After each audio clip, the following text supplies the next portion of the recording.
Boa noite a todos. Começamos a entrevista com o técnico Fernando Diniz, após a vitória do São Paulo contra o Fluminense no Maracanã.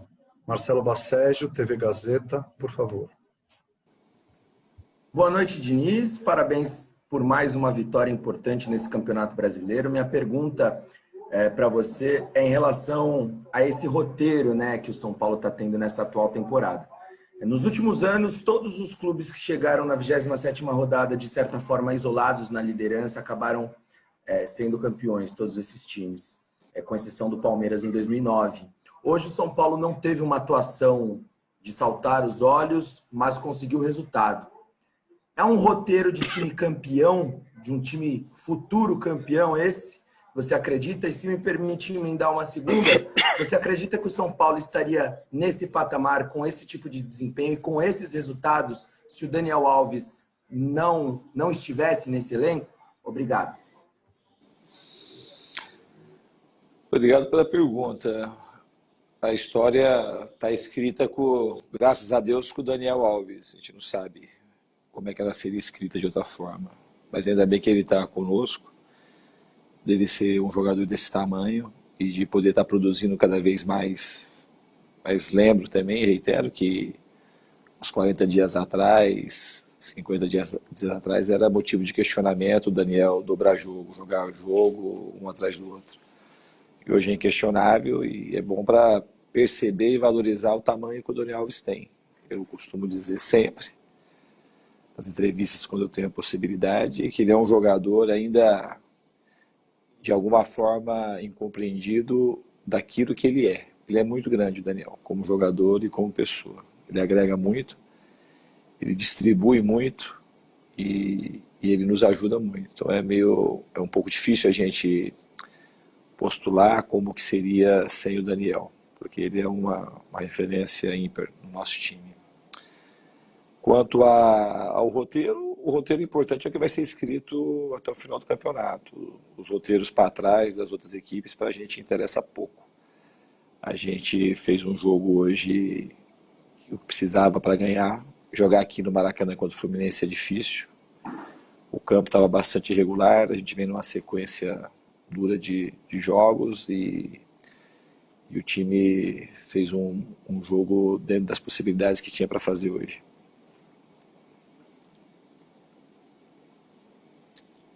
Jaime Pradella, CBN. Tudo bom, Diniz? Boa noite. Eu queria fazer essa pergunta hoje porque, por mais que não seja o último jogo do ano do São Paulo, no próximo jogo vai ser um duelo de mata-mata. A pergunta pode ficar muito relacionada ao resultado, então eu queria fazer hoje. Eu queria que você fizesse uma análise do que foi o ano do São Paulo em 2020, no sentido de que desafios que você precisou superar para essa equipe chegar aonde ela está nesse momento, líder do Campeonato Brasileiro, numa semifinal de Copa do Brasil. E eu queria que você falasse que ajustes que você precisou fazer, que desafios que encontrou e que precisou superar dentro de uma temporada tão maluca que foi esse ano de 2020. Obrigado. Eu acho que o desafio maior foi se fortalecer internamente, enquanto externamente parecia que o mundo estava ruindo em determinados momentos. Acho que essa foi a maior grandeza do time, que é uma coisa muito difícil de se fazer no futebol. Essa máquina que vai moendo, ela vai passando e vai tentando triturar todo mundo. E aqui a gente conseguiu se juntar cada vez mais e tirar o melhor de cada um nos momentos difíceis.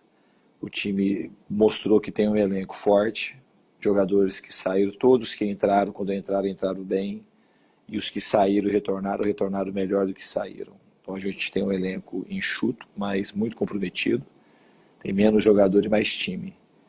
Eu acho que o grande salto que o time deu foi a construção em cima dos momentos difíceis que a gente teve. Então emocionalmente é um time que se mostrou muito, uma palavra da moda, e muito resiliente. Mas nem resiliente talvez nem seja a palavra, porque as porradas que a gente sofreu não fez a gente ficar da mesma forma, que isso eu acho que é uma das definições de resiliência. O time, quando foi tomando as porradas, ele foi se transformando num time melhor.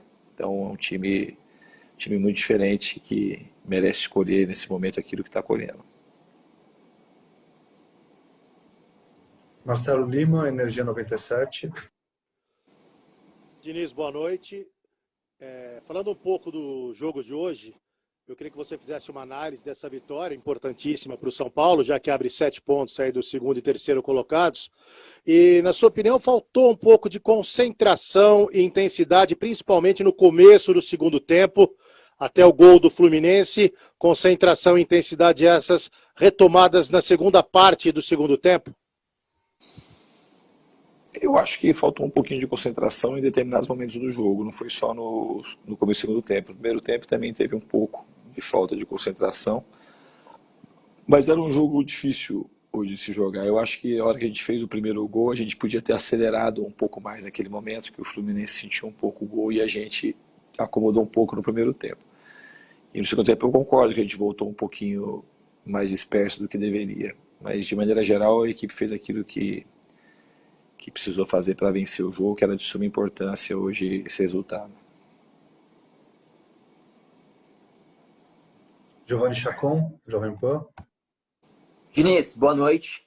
Eu queria que você falasse um pouquinho sobre o Brenner, né? Um jogador que você já comentou algumas vezes sobre, né, o desempenho dele e a importância do Brenner marcar 2 gols. Na última partida contra o Grêmio, ele acabou perdendo um gol que, não só ele, também o Luciano, né? Enfim, o resultado não foi um resultado positivo, sai com um pouco de desvantagem, mas enfim, o São Paulo tem o jogo de volta. Mas a importância do Brenner marcar 2 gols, né? Voltar a ser um jogador importante, conseguindo resultado, que foi o que aconteceu hoje, diferente do Grêmio, para o jogo de volta, para o jogo da quarta-feira, uma importância do jogador do Brenner, como o Brenner, do calibre do Brenner, que vem fazendo uma grande temporada. Obrigado, Diniz.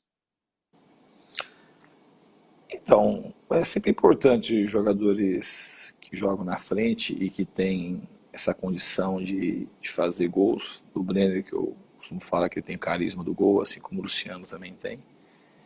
É importante para eles marcarem que isso aumenta a estima e o jogador ele se sente cada vez mais confiante. Embora o Brenner, de maneira especial, ele é um jogador que sente pouco, apesar da pouca idade. Isso é uma característica de jogadores que fazem muito gol e que confiam muito no próprio talento, que é o caso do Brenner. Ele, ao perder o gol lá contra o Grêmio, não é uma coisa que eu também pouco cobro. Esse tipo foi um lance assim que naturalmente, de maneira... Se tiver mais 10 bolas daquela que aconteceu contra o Grêmio, ele vai perder só aquela. Então, assim, ele é um jogador que não sente muito isso. Ele sabe incorporar, assim como o Romário fazia. Não é um cara que fica lamentando aquilo que passa. Ele está sempre focado na próxima chance. Então, é muito natural também esse tipo de jogador com esse perfil fazer 2 gols logo em seguida. Eu acho que é importante para ele, que ele adora fazer gol. A coisa que ele mais gosta de fazer, eu acho que é gol e aumenta a estima dele para o jogo de quarta, com certeza. Marcelo Razan, GE. Globo. Boa noite, Diniz. Não só pelo jogo de hoje, tá? Acho que um quadro geral é a minha pergunta. Você acha que o São Paulo joga em desempenho o melhor futebol do Brasil?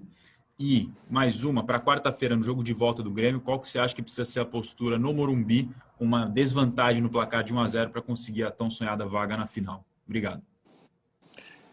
Eu acho que esse negócio de ficar falando quem é o melhor futebol do Brasil ou do mundo, isso não é uma coisa assim, que tem muita lógica para mim. Eu acho que a lógica é que o São Paulo joga o melhor futebol que ele pode jogar. Eu acho que é um time que melhora cada vez mais, com as oscilações naturais que acontecem. Não tem jogos que você faz partidas fantásticas, mas assim, o patamar da gente descer é uma equipe que desce cada vez menos o nível. E depois retoma e sobe de novo pela maturidade. Eu acredito que muito pelo aspecto emocional que o time foi adquirindo ao longo da temporada, principalmente pelos momentos ruins que a gente soube atravessar juntos. E para quarta-feira, eu acho que a gente tem que manter a postura que a gente tem. A gente, por natureza, é um time super agressivo, que tem que tomar os cuidados necessários, porque a gente vai jogar contra uma grande equipe, que tem um grande técnico. Então a gente tem que fazer de tudo para ter uma grande noite na quarta-feira e jogar no limite das nossas condições, tanto para atacar quanto para defender.